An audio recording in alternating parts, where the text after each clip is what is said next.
नमस्कार दोस्तों, टाइटल और थंबनेल देख के आप सभी को अंदाजा लग गया होगा। आज के वीडियो लेक्चर के अंदर हम लोग चर्चा करने वाले हैं आपके बीकॉम प्रोग्राम और ऑनर्स के सेमेस्टर 6 के one of the most important subject business analytics को लेकर के। उम्मीद करता हूं आप सभी इत्मीनान से इस वीडियो लेक्चर के दरमियान मेरे साथ आखिरी तक बने रहेंगे। और हाँ, अगर आपको वीडियो हेल्पफुल लगता है, कंटेंट यूजफुल लगता है, तो इस वीडियो को लाइक करके अपने तमाम दोस्तों के साथ शेयर जरूर करेंगे। तो विदाउट वेस्टिंग द टाइम चलिए शुरू करते हैं। माय डियर फ्रेंड, जैसा कि आप सभी मेरी स्क्रीन पे देख पा रहे हैं, आज के वीडियो लेक्चर के अंदर हम आपके एंटायर बिजनेस एनालिटिक्स के तमाम most important true and false questions को डिस्कस करने वाले हैं। अब आप सभी में से काफी ऐसे स्टूडेंट होंगे जिनके दिलो दिमाग और जहन के अंदर एक सवाल आ रहा होगा कि सर, हमने अपने एंटायर सिलेबस को कंप्लीट कर लिया, तमाम इंपोर्टेंट क्वेश्चंस को डिस्कस कर लिया, हम लोगों ने इवन हमारे लास्ट ईयर के पीवाईक्यू को भी डिस्कस कर लिया। अब इसके बाद आप लोग ट्रू एंड फॉल्स के ऊपर एक सेपरेट वीडियो लेके आ रहे हैं, तो इसका क्या रीजन है? ध्यान दीजिएगा, इससे पहले जो मैंने अपने चैनल के ऊपर एक वीडियो अपलोड किया था, जहां पर हम लोगों ने आपके लास्ट ईयर के बिजनेस एनालिटिक्स के पेपर के सॉल्यूशन को देखा था। वहां पर आप सभी ने नोटिस किया होगा, जो आपका पहला क्वेश्चन था ना, वो आपके 15 मार्क्स का था और वहां पर आपको 5 ट्रू एंड फॉल्स पूछे गए थे और वहां पर हर एक क्वेश्चन 3 नंबर का वेटेज रखता था। इसका मतलब आप लोग मोटा मोटा ये कह सकते हैं, इस बार आपके फाइनल एग्जामिनेशन के अंदर अगर आपका सेम पेपर पैटर्न फॉलो होता है, तो आपका जो पहला क्वेश्चन आएगा, that is for the 15 marks, वो आपके एंटायर पेपर का 1/4 रहने वाला है। तो मैंने क्या किया है, आपके सिलेबस को कंप्लीटली एनालिसिस करने के बाद उसके अंदर से छांट छांट करके तमाम इंपोर्टेंट ट्रू एंड फॉल्स के क्वेश्चन निकाले हैं, जिनके इस बार आपके फाइनल एग्जामिनेशन में रिपीट होने की प्रोबेबिलिटी, पॉसिबिलिटी, संभावना और चांसेस बहुत ज्यादा रहने वाली है। इसका मतलब अगर पिछले साल का पेपर पैटर्न रिपीट हुआ, तो इस बार आपको इस पर्टिकुलर वीडियो से आपके मैक्सिमम क्वेश्चन आपको अपने क्वेश्चन नंबर 1 के अंदर देखने को मिलेंगे। और आज के वीडियो लेक्चर के अंदर हम लोग क्या करने वाले हैं, आपके यूनिट वाइज तमाम ट्रू एंड फॉल्स को डिस्कस करेंगे। तो अगर आप लोग आज की वीडियो की शुरुआत करना चाहते हैं, तो अगेन हम लोग अपनी यूनिट 1 से स्टार्ट करेंगे, जिसका टाइटल है introduction to the data and data science. ठीक है, चलिए पहले क्वेश्चन को डिस्कस करते हैं। पहला क्वेश्चन क्या कहता है कि data analysis and the data analytics. देखिए, दो अलग अलग शब्द है, एक आपका डेटा एनालिसिस होता है, एक आपका डेटा एनालिटिक्स होता है। ये क्या होते हैं? सेम होते हैं। क्वेश्चन क्या कहता है, बताओ यार, डेटा एनालिसिस और डेटा एनालिटिक्स सेम होते हैं? तो आप सभी जानते हैं, डेटा एनालिसिस और डेटा एनालिटिक्स दोनों अलग अलग शब्द है, दोनों जुदा जुदा शब्द है।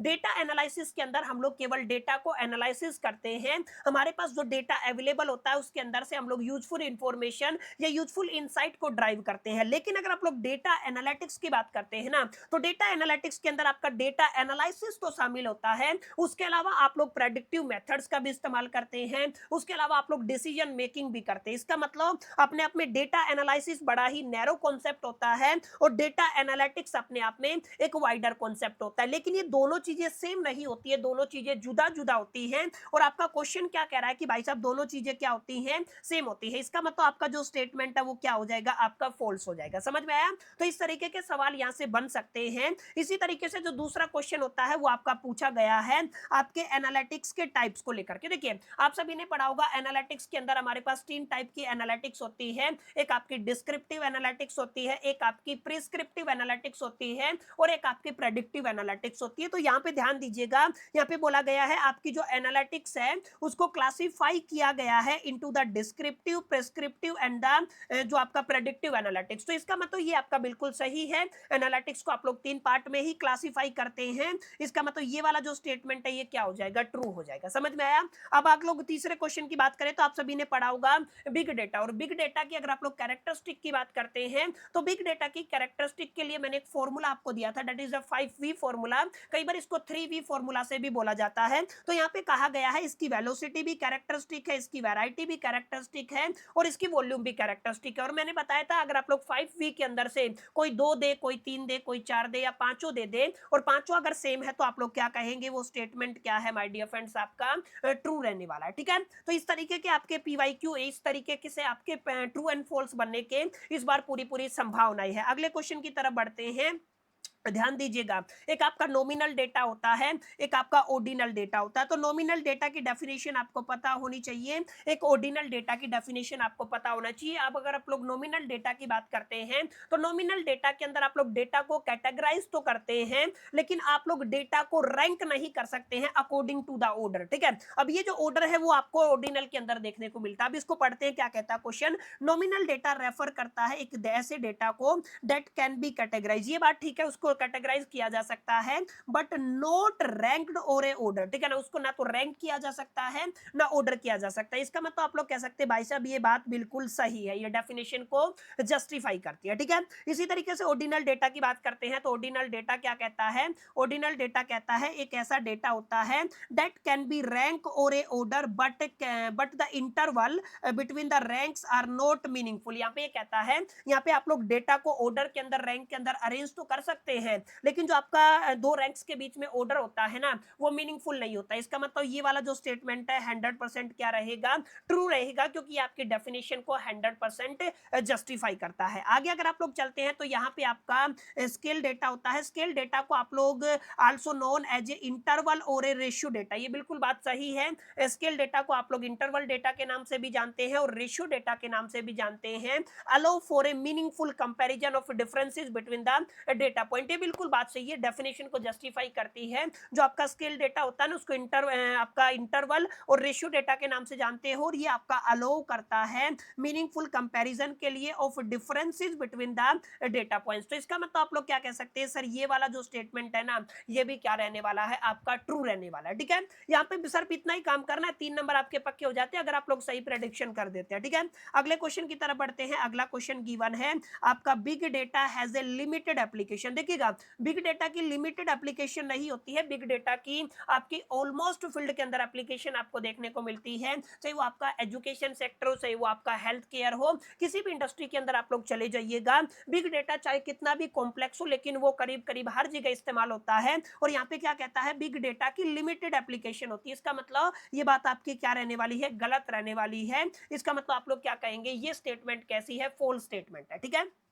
चलिए आगे क्वेश्चन क्या कहता है, आगे कहता है challenges in the data analytics include the data quality, data integration and the privacy concern. मैंने बताया था ये तीनों के तीनों आपके चैलेंजेस है। आपके प्राइवेसी कंसर्न भी एक बड़ा चैलेंज है बिग डेटा के अंदर, आपका डेटा इंटीग्रेशन भी एक बड़ा चैलेंज है, और डेटा की क्वालिटी भी एक बड़ा चैलेंज है। इसका मतलब ये जो स्टेटमेंट है ये आपकी क्या रहने वाली है, ट्रू रहने वाली है, ठीक है। अब अगर आप लोग आगे बढ़ते हैं तो नवा क्वेश्चन देखिए, the application of the analytics in the business is limited. ध्यान दीजिएगा, एनालिटिक्स की बिजनेस के अंदर एप्लीकेशन लिमिटेड होती है, तो सर ये बात गलत है, डेट्स व्हाई आप लोग क्या कह देंगे, फॉल्स आ जाएगा, ठीक है। ये क्या आएगा, आपका फॉल्स आएगा, ठीक है। चलिए आगे बढ़ते हैं। अगला क्वेश्चन अगेन आपके बिग डेटा से है, big data is only useful in the large scale enterprises. ये बिल्कुल गलत बात है, ठीक है। इसको लार्ज स्केल एंटरप्राइजेस के साथ आप लोग स्मॉल स्केल एंटरप्राइजेस के अंदर भी या स्मॉल बिजनेस के अंदर भी यूज कर सकते हैं। इसका मतलब आपका क्या रहेगा, ये स्टेटमेंट कैसा है, फॉल्स स्टेटमेंट है, ठीक है। तो my dear friends, it's all about the unit number 1 जिसको अभी हम लोगों ने डिस्कस किया। यूनिट नंबर 1 के अंदर जो भी आपके इंपॉर्टेंट ट्रू एंड फॉल्स बनते थे वो मैंने आप सभी के साथ डिस्कस किए बहुत कम समय के अंदर, और मैंने कोशिश की है एक एक चीज का रीजन मैं आपको दे पाऊं। तो इन आपको 9 या 10 जितने भी क्वेश्चन बनते हैं इनको एक बार गो थ्रू कर लेना है और नोट कर लेना। बाकी नोट करने की जरूरत नहीं है, अगर आप लोग इस सेशन का पीडीएफ चाहते हैं तो इस वीडियो के नीचे पीडीएफ कमेंट कर दीजिएगा, साथ साथ हमारा टेलीग्राम चैनल ज्वाइन कर लीजिएगा, वहां पर आपको इस सेशन का पीडीएफ में as soon as possible provide करा दूंगा, ठीक है। आई होप कि पहली यूनिट के तमाम इंपॉर्टेंट ट्रू एंड फॉल्स हो गए होंगे। अब हम आपकी जो यूनिट 3 है that is a getting started with R को डिस्कशन करने वाले हैं। अब क्योंकि मैं ये बात पहले ही बता चुका हूं कि भाई साहब हम लोग यूनिट सेकंड को यहाँ पे नहीं डिस्कस करेंगे, अगर एग्जामिनर क्वेश्चन पूछता है तो फिर वो उनका सिरदर्दी है, क्योंकि मैं अकॉर्डिंग टू द गाइडलाइन चलने वाला हूं, ठीक है। अब यहाँ पे पहला जो क्वेश्चन रहेगा ना, ध्यान दीजिएगा, आर लैंग्वेज के अंदर काफी सारे सिनेटैक्स होते हैं, कमांड होते हैं, उनकी आपको समझ होनी चाहिए, तो यहाँ पे नोट करने वाली बातें देखिएगा, ठीक है।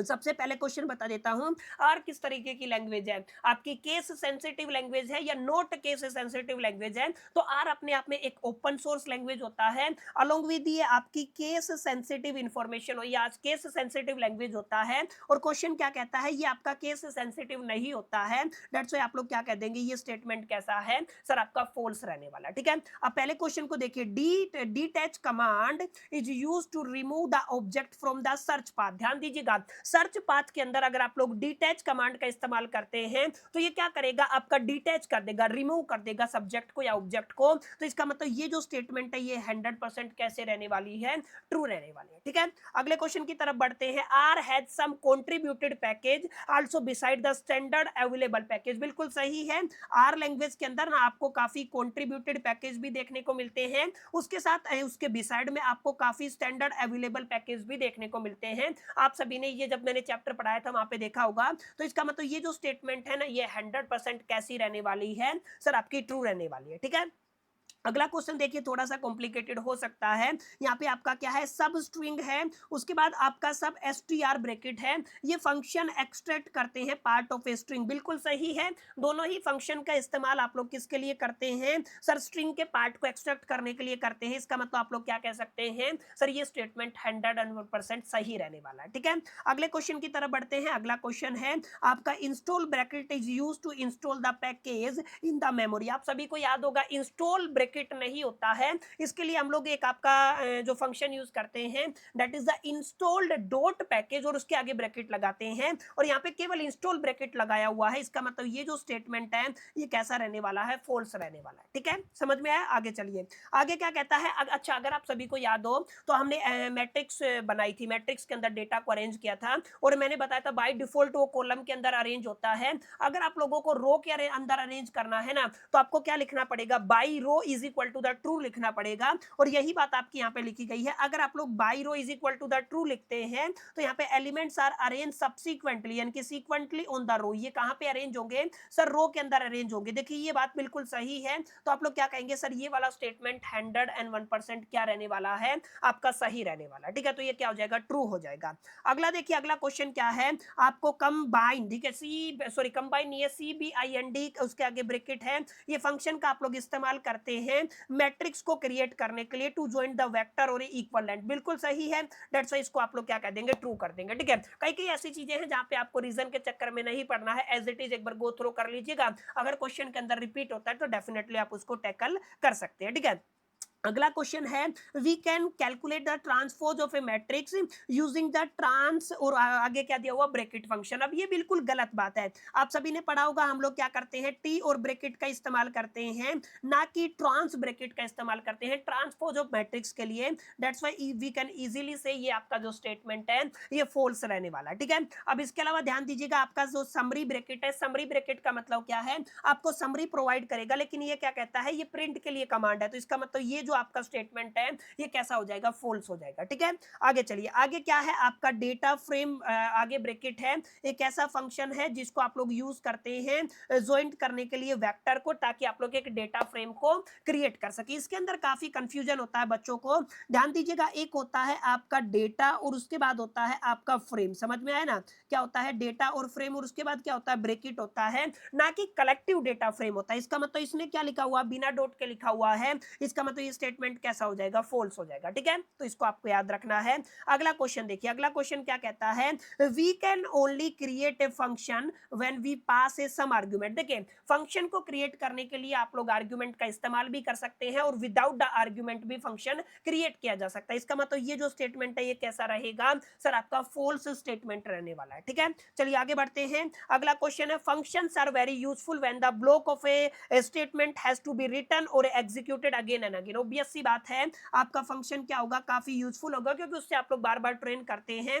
जब भी आप लोग ब्लॉक ऑफ सेगमेंट को क्या करते हैं, रिटर्न या एग्जीक्यूट करते हैं अगेन एंड अगेन, तो आप लोग क्या कहेंगे सर, ये आपका जो स्टेटमेंट है 100% ट्रू रहने वाला है। ठीक है, चलिए आगे बढ़ते हैं। अगला क्वेश्चन है, we can not add for the loop inside a function because it is become a very difficult. नहीं, ये बिल्कुल आपका फॉल्स स्टेटमेंट रहेगा। इसके अलावा the position of a argument does not matter. याद रखिएगा, किसी भी आर्गुमेंट के अंदर उसकी पोजीशन मैटर करती है। इसका मतलब ये जो स्टेटमेंट है ये कैसा रहेगा, फॉल्स रहेगा। ठीक है, तो माय डियर फ्रेंड्स, ये आपके ट्रू एंड फॉल्स है। यहाँ पर कोई बहुत ज्यादा आपको एफर्ट अकॉर्डिंग टू मी करने की जरूरत नहीं है, केवल आप लोग गो थ्रो करते हैं, पीपीटी को डाउनलोड करके एक बार पढ़ लेते हैं ना, तो इतना मेरा व्यक्तिगत तौर पे मानना है, आपको 101% चीजें क्लियर हो जाएगी। ठीक है, तो यहाँ पर आपकी कितनी यूनिट हो गई सर, आपकी पहली यूनिट हो गई है और तीसरी यूनिट हो गई है। अब हम लोग चौथी यूनिट को डिस्कस करेंगे अलोंग विद, फिर हम लोग कहां पर जंप कर जाएंगे, आपकी 5वीं यूनिट के ऊपर जंप कर जाएंगे। ठीक है, चलिए, अगर आप लोग चौथी यूनिट की बात करते हैं तो चौथी यूनिट का टाइटल क्या है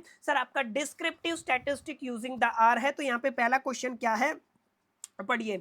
आपका ये दिया गया है, read dot CSV bracket function in a R is use to import the excel file directly. Obvious सी बात, आप सभी ने पढ़ा होगा, एक्सेल फाइल को अगर आप लोग इंपोर्ट करना चाहते हैं आर के अंदर तो आप लोग यही फंक्शन यूज करते हैं। तो आप लोग क्या कहेंगे सर? ये स्टेटमेंट कैसा है सर? आपका फोल्स रहने वाला। कैसा रहने वाला? नहीं, एक मिनट, सॉरी सॉरी सॉरी, मैं गलत बोल गया। यहाँ पे क्या लिखा हुआ है, रीड डॉट सीएसवी फंक्शन को आप लोग आर के अंदर इंपोर्ट करने के लिए यूज करते हैं एक्सेल फाइल को। तो ये क्या हो जाएगा सर? फोल्स हो जाएगा। क्यों हो जाएगा फॉल्स? क्योंकि आप सभी ने पढ़ा होगा यहाँ पर हमारे पास एक्सेल फाइल के अंदर दो तरीके की फाइल होती है।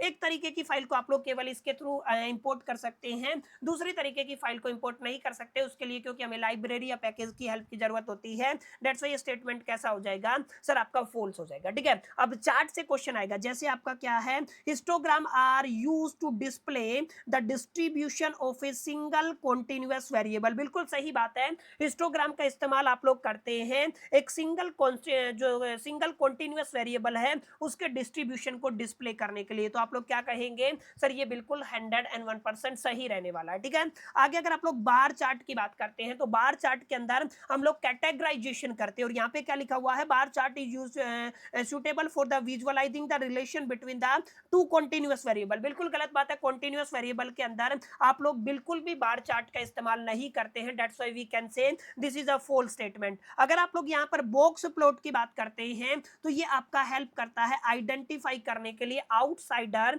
इन द डेटा सेट। तो ये बिल्कुल सही है। अगर आप लोग बॉक्स प्लॉट की बात करते हैं तो इसका इस्तेमाल आप लोग क्या करते हैं? आइडेंटिफाई करने के लिए आउटलाइजर्स को इस्तेमाल करते हैं। ठीक है, अगर आप लोग लाइन ग्राफ की बात करते हैं तो लाइन ग्राफ के अंदर आप लोग पैटर्न या ट्रेंड को एनालिसिस करते हैं। तो यहाँ पे यही बताया गया है, ट्रेंड को एनालिसिस करने के लिए तो आप लोग क्या कहेंगे sir? This statement will be true. ठीक है, ये क्या रहने वाला है सर? आपका ये स्टेटमेंट ट्रू रहने वाला है। ठीक है, चलिए आगे बढ़ते हैं। अगला क्वेश्चन क्या है, आपका जो स्कैटर प्लॉट होता है उसका इस्तेमाल आप लोग विजुअलाइज करने के लिए करते हैं relationship between the two categorical variable. देखिए, जो आपके दो कैटेगरियल वेरिएबल है ना, उनका इस्तेमाल आप लोग कहां पर करते हैं सर? बार के अंदर करते हैं। और ये डेफिनेशन किसके अंदर दिया गया है?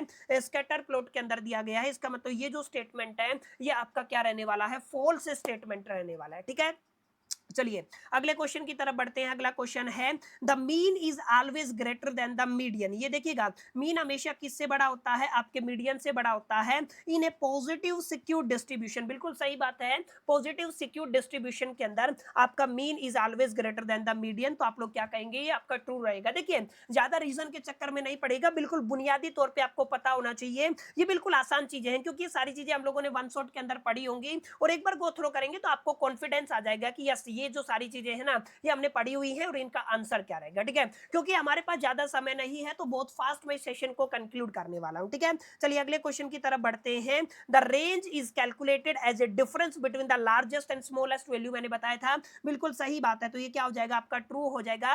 रेंज का मतलब होता है लार्जेस्ट और स्मॉलेस्ट वैल्यू के बीच में कितना डिफरेंस है। ठीक है, अगर आप लोग स्टैंडर्ड डेविएशन की बात करते हैं तो standard deviation is a measure of the central tendency. बिल्कुल गलत बात है। तो आप लोग क्या कहेंगे? ये क्या होता है सर? आपका फॉल्स रहेगा। इसी तरीके से covariance provide a measure of the direction and the strength. ध्यान दीजिएगा, आपका कोवेरिएंस है ना, वो केवल आपको डायरेक्शन प्रोवाइड करता है, क्या प्रोवाइड नहीं करता है? स्ट्रेंथ प्रोवाइड नहीं करता है, जिसकी वजह से ये जो आपका स्टेटमेंट है ये क्या हो जाएगा? आपका फॉल्स हो जाएगा। ठीक है, चलिए आगे बढ़ते हैं। अगला क्वेश्चन क्या है, the median is unaffected by the extreme value in the data set. Obvious सी बात है, मीडियन का एक्सट्रीम वैल्यू से कोई लेना देना नहीं है, इसलिए आप लोग क्या कहेंगे? ये आपका ट्रू हो जाएगा, क्योंकि मीडियन का मतलब क्या होता है? आप लोग बीच की वैल्यू की बात करते हैं जब भी आप लोग डेटा को असेंडिंग या डिसेंडिंग ऑर्डर के अंदर अरेंज करते हैं। ठीक है, चलिए आगे बढ़ते हैं। अगला क्वेश्चन क्या है, एक correlation coefficient of a zero indicate. Obvious सी बात है, जिसका भी आपका कोरिलेशन कोफिशिएंट आर अगर आपका जीरो आ जाता है तो आपके लीनियर रिलेशनशिप रहेगा दो वेरिएबल के बीच में, यानी कि उनके बीच में कोई रिलेशनशिप नहीं होगा। यानी कि जीरो का मतलब क्या होता है? No relationship. इसका मतलब ये बात बिल्कुल सही रहने वाली है। ठीक है, तो ये कुछ मोस्ट एक्सपेक्टेड आपके क्या रहने वाले हैं सर? आपके इंपॉर्टेंट जो ट्रू एंड फॉल्स रहने वाले हैं, जिनके अंदर से इस बार आपके फाइनल एग्जामिनेशन के अंदर माय डियर फ्रेंड्स क्वेश्चन देखने को मिल सकता है। ठीक है, चलिए आगे बढ़ते हैं। आई होप कि आपको स्क्रीन दिख रहा होगा, लैग कर रहा है ना? चलिए यहाँ तक देखिए, आगे क्या है? अगला क्वेश्चन है 13 क्वेश्चन है। क्वेश्चन नंबर 13 के अंदर क्या लिखा हुआ है? आपका लिखा हुआ है that is the coefficient of determination, that is the जिसकी रेंज होती है 0 से 1। तो ये बिल्कुल सही है, कोफिशिएंट ऑफ डिटर्मिनेशन की जो रेंज रेंज होती है ना वो कितनी होती है सर, वो आपकी 0 से 1 तक होती है, ठीक है।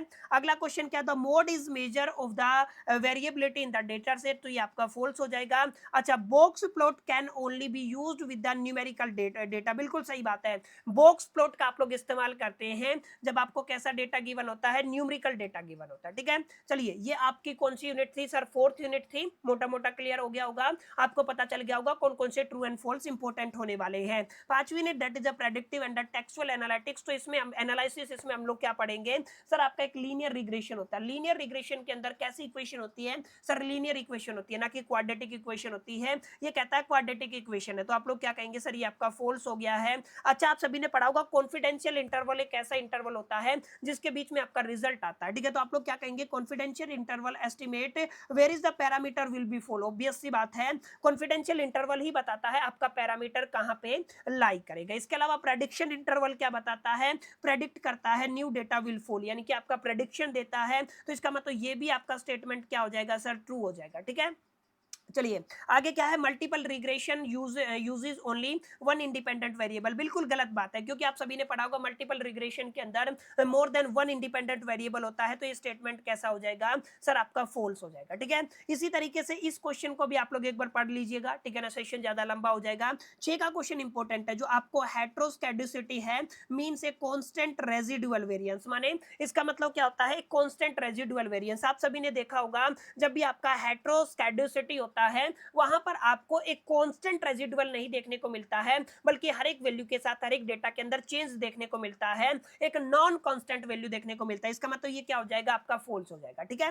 चलिए आगे बढ़ते हैं। आपका मल्टी कोलिनियरिटी जब हैपन होता है, जब आपके पास जितने भी आपके इंडिपेंडेंट वेरिएबल है ना वो कोरिलेटेड होते हैं, तो बहुत ऑब्वियस सी बात है, तो आप लोग क्या कह देंगे सर, ये ट्रू रहने वाला है। इसी तरीके से जो आपका textual data analysis work with the image and the videos, no, ये आपका टेक्स्ट और डेटा के साथ काम करता है, टेक्स्ट और आपके वर्ड्स के साथ काम करता है, ना कि इमेजेस के साथ काम करता है, ना ही वीडियो के साथ। इसका मतलब ये जो स्टेटमेंट है ये कैसा रहेगा सर, आपका फॉल्स रहेगा, ठीक है। इसके अलावा हम लोगों ने 5वीं यूनिट के अंदर सेंटीमेंट एनालिसिस को पढ़ा था, जो डिडक्ट करता है positive, negative and neutral sentiments को, तो ऑब्वियस सी बात है ये कैसा हो जाएगा सर, ट्रू हो जाएगा। इसके अलावा जो आपका टेक्स्ट माइनिंग है, एक्सट्रैक्ट करता है pattern from the unstructured data, absolutely right, ठीक है ना।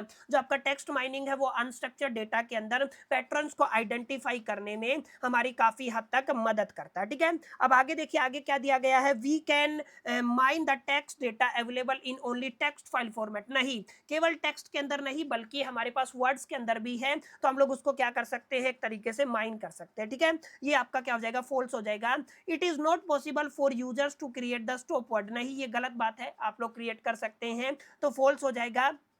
इसके अलावा एक ये 13 का क्वेश्चन है, प्लीज पढ़ लीजिएगा। 14 का क्वेश्चन क्या कहता है, we can also perform sentimental analysis with user defined sentiment, obvious सी बात है, बिल्कुल ट्रू है। अच्छा, अगला क्या है, recall under case accuracy bracket function is used to measure the accuracy of the model, absolutely wrong, ठीक है। तो इसका आंसर क्या आएगा सर, फॉल्स आएगा, ठीक है। तो यहाँ पर माय डियर फ्रेंड्स हम लोगों ने ट्रू एंड फॉल्स का एक क्विक रिवीजन देखा है विद इन द 20 मिनट, जहां पर हम लोगों ने देखा सर एग्जैक्टली कौन कौन से आपके ट्रू एंड फॉल्स बनते हैं जिनको आपको तैयार करना है, जिनके अंदर से अगर आपके एग्जामिनेशन के अंदर ट्रू एंड फॉल्स से क्वेश्चन पूछे गए तो इनमें से मैक्सिमम क्वेश्चन आपके फाइनल एग्जामिनेशन के अंदर रिपीट होने की प्रोबेबिलिटी है, पॉसिबिलिटी है, संभावना है और चांसेस है। उम्मीद करता हूं माय डियर फ्रेंड्स आपको ये छोटा सा वीडियो पसंद आया होगा, वीडियो आपको अच्छा लगा होगा। वीडियो अच्छा लगा तो इस वीडियो को लाइक जरूर कर दीजिएगा, दोस्तों के साथ शेयर करना मत भूलिएगा। पहली दफे चैनल पे आए हैं तो सब्सक्राइब करके बेल आइकन को जरूर प्रेस कर दीजिएगा। इस वीडियो के अंदर इतना ही, मिलते हैं नेक्स्ट वीडियो के अंदर, जब तक के लिए मैं तो all the best, till the keep learning.